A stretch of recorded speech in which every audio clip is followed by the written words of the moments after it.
Hello and welcome to Yoga Teacher Training Question and Answer Live number 2, common teaching challenges and how to overcome them.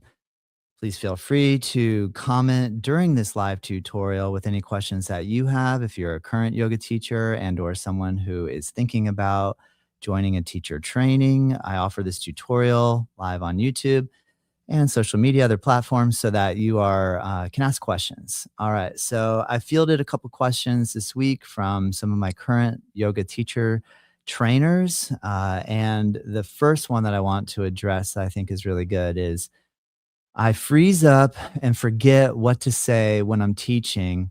How do I build confidence and stop overthinking in the moment? So, one of the big challenges as a new teacher when we're learning to conduct a yoga class is we can become distracted, or our own thoughts can actually get in the way where we start overthinking. We might have a cue that we want to deliver, like raise your arms above your head and interlace your 10 fingers and cross your thumbs and release your index fingers. For example, bringing the arms above the head, interlace your 10 fingers, release your index fingers, cross your thumbs. So maybe that's a very specific thing that we would like for the class to do. We have a very specific hand mudra or gesture that we want them to create. Then the process of actually saying, inhale, bring your arms above your head, interlace your 10 fingers and release your index fingers and cross your thumbs. We trip and we forget what we're doing. And then we get more flustered because we feel like we lost the flow of the class. So teaching yoga is a reflection of our own yoga practice. Having a very clear idea of where you are aiming to lead the participants to go. In other words, a clear path from point A to point B. And then practice and repetition of practice and having terminology that you can use to get the student from point A to point B is critical. So if I have this very specific dialogue that I'm using right now, bring your arms above your head, interlace your 10 fingers, release your index fingers, and cross your thumbs. I've practiced that enough times now that I don't really have to think too much about it. I've practiced saying those words. So, what I recommend is write out your script of what you plan to say and practice your script so that when it comes time to actually delivering that word combination, you've said it so many times that you don't have to think about it. So a lot of that stumbling that happens with overthinking is when we're not prepared. So preparation is key. And the other main element, just like all yoga practice, is don't be too hard on yourself. Like the other thing too is that the moment that you trip up on what you're saying, just move on to the next thing. So if I go raise your arms above your head, interlace your 10 fingers, and then all of a sudden I forgot what I'm going to say next, that long pause of not knowing what I'm going to say can be really unnerving for the teacher, for you, the person that's leading the class. So what's critical then, I think, is because if I have step 1, step 2, and step 3 very clear about where I'm going to head, take the person to go. For example, in half moon pose, according to the 84 classic asana tradition of Vishnu Ghosh, there's a half moon, what's called Ardha Chandrasana, where we inhale, bring the arms above the head, interlace the 10 fingers, release your index fingers, cross your thumbs, stretch up, and now bend over to the right. So there's like, we could break that process into like 3 steps. Let me first get their hands together. Let me address them trying to lift their body up. And then now let's address the movement of the side bend over to the side. So I have a very clear thing that I want to do. So if I get to the point where the hands, I start to go, I'm tripping on the hands, I don't know what I'm supposed to say, and I get nervous. Well, what's the second thing that we're going to do? Reach the body up and create a straight line. So having your 3 steps ready to go ahead of time, knowing what it is you're going to say For each of those 3 steps, if you trip on one of those 3 steps, jump to step number 2 right away and try to get the flow going. Because what I see a lot is, and hear a lot and instruct a lot on, is that getting stuck there and leaving that like awkward space where the students realize you don't know what you're doing, or that you feel like you don't know what you're doing, that's what's uncomfortable. So I hope that helps. The second question that I want to address, and again, please feel free to add your questions here as you're viewing. What should I do when a student is struggling with a pose or gets frustrated in class? And how do I handle that without losing the flow of the class? Well, that's a really good question, because what we want to do is try to conduct a relatively even flow so that the entire group is engaged or involved throughout the process, and not just single out an individual student. If I have 10 people, you have 10 people in the room, and one of the practitioners is struggling, and you have these other 9 that are all really advanced that want to keep going. The trick is, who do I play to? Who do I, this is a big challenge in teaching. We want to be able to move the whole group cohesively together, ideally.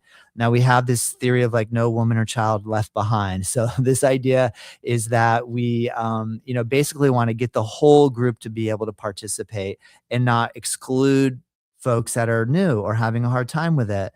So I think a really good solution to this, similar to where I was just going with this like 3-part structure, if you have a clearly defined goal of how to get from point A to point B and leading a student from point A to point B, then what we want to do is figure out what are ways to modify in each of those places of the 3 poses. And when we can identify that a student is having a hard time with a specific part, to very clearly know what to say and demonstrate to give that person an option.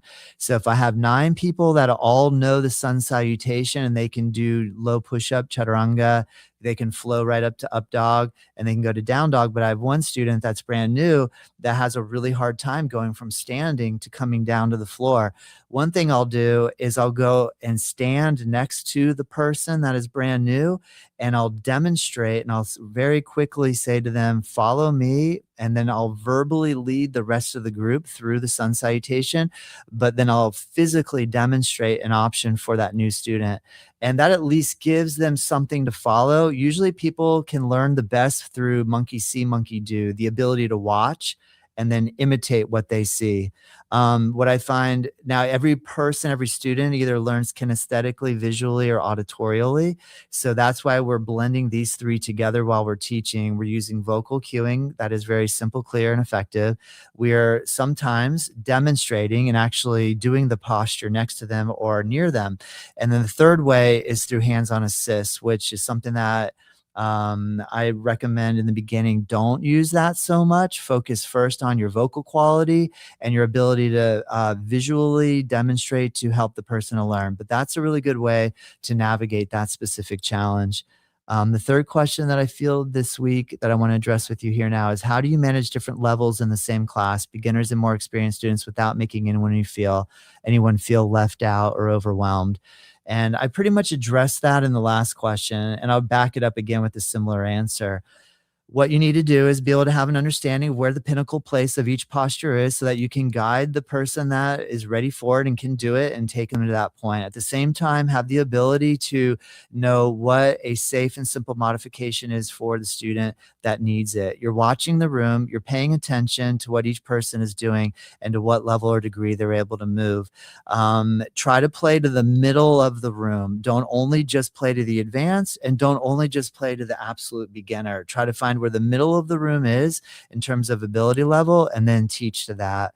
And also, again, having very clear modification options for each student, for each posture, and to not dwell too long on the new person. Like, make it clear, sharp, give them a little bit of time, let them follow, find a spot for them, and then also then instruct the more advanced. This takes a lot of practice, but I think if you have this formula of playing to the middle And knowing ways that you can modify everything usually will help to rectify that situation. And then again, practice, practice, practice. The fourth question that came up this week, I often run out of time or go over in time in my classes. Any tips for better pacing and sequencing so that classes feel more balanced and smooth? Yes. So, one of the big ideas, like when you get really good at teaching yoga, you're going to have a plethora of different poses and strategies that when you look at the clock and you realize that you have 5 minutes left and you've already completed what you've done, it'll be very easy for you then to make an intelligent, sequential eye concept that you can then apply a specific pose or a couple extra poses to let the class end exactly on time. Then, when you get really good, and as you keep practicing, you might even decide to employ a different technique other than yoga posturing. You might utilize, let's do a breathing exercise, or let's incorporate a meditation toward the end. It's really important to have a very clear structure of what you're going to deliver. You want to know what you're going to do, in my opinion, until you get good enough that you can go ad lib. So when you have a clear structure. Now, if you're watching the clock, and if you're teaching a 1 hour class, one of the classic structures that people utilize, that as teachers we utilize, is that I might determine I'm going to do a half hour, 30 minutes of standing, and a half hour or 30 minutes of seated poses on the floor. So then I'm watching the clock and kind of coordinating and splitting my class into two segments, my first half and my second half. When I teach with yoga teacher trainers, or when I mentor yoga teacher trainers, I'll break the teaching sequencing into multiple components. So we might split it into two, we might split it into three components, or even four, or even five components. But in the beginning, keep it simple and break it into a standing and a seated flow. That way, try to focus on standing poses and have an idea of how many poses I can fit into that half an hour. That way, if you run fast and you've already completed all the standing poses within 20 minutes, you then could either get creative and come up with some other thing to do for the next 10 minutes standing, or plan for the strategy of the next class to be able to, I'm going to have to like kind of either slow down and take more time in explaining the poses that I want to teach, or I'm going to have a few extra poses that I'll add in to make up for that extra bit of time within that first half hour. So time management is huge in teaching anything and everything, but we're focusing on yoga here. So time management is absolutely essential. And it is imperative, in my opinion, that you, the teacher, becomes very time orientated. You show up to teach on time, you finish class on time. For me, that's a big deal. I think is important. Again, if you have any questions and you're watching live, remember you can add them here. We'll happily answer. And the fifth question that I wanted to address today, the last one, is dealing with challenging or disruptive students talking, comparing themselves, or resisting adjustments. What's the best way to handle it compassionately while keeping the class safe and focused? Well, in relation to resisting adjustments, that's a no-brainer. If someone is giving you resistance to assist, then definitely do not assist. I mean, rule number one in this current meth era that we're in, ask for permission if the student would like assist. So that's just rule number one. And if someone clearly says no, then leave them alone. And if someone says yes, then you can offer assist if it seems appropriate. If they say yes and they are giving resistance, that's your cue. They're not wanting to do that right now. So you just step away and give them some space to kind of feel it out. Disruptive students, it happens all the time. There'll be people that just won't listen, or people can come in with a lot of baggage and a lot of challenge going on in their life, and they're very disruptive. They'll make a lot of loud noises. They'll constantly distract the class by blurting questions out loud, which I think is fine as long as you can regulate and keep it to a minimum. So if it actually gets, if it gets uncomfortable or difficult, remember you are the leader of the class. The other students are coming to have you conduct the group together through the class. When there's a disruptive student, if it gets out of control after class, you might have to say to them, take them aside where you're not embarrassing them in front of the group, and just say, hey, I got to be really honest with you. That was extremely distracting during the class when you did that. Next time, would you be open and willing to approaching a little differently. Like, for example, if you have specific questions that you could ask them after or before class, and then we'll save the class time for equal amount of attention to all the students and see how they respond. But create a dialogue, ask a question, and see what their answer is. And usually, it's really important in conducting a class that you do kind of hold the reins. That's what people are there for. Those that are not there to actually listen and follow along, then, it's totally fine to let them know that maybe there's a better class elsewhere for them that they'll enjoy. And there's a lot of different ways to work with this. Working with humans, working with people in the work environment is it's never ending. But we want to be compassionate. So try to, keep an open mind, listen to our own ego, listen to your own ego, and ultimately respect the student's space. But if they're not respecting yours, be strong enough to stand up and work with it.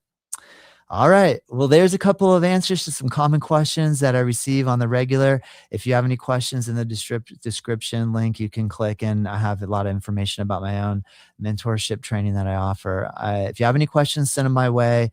You can find me at info@Native Yoga Center if you like to use email, or comment on any of my social media platforms. I'll respond. Have a great day.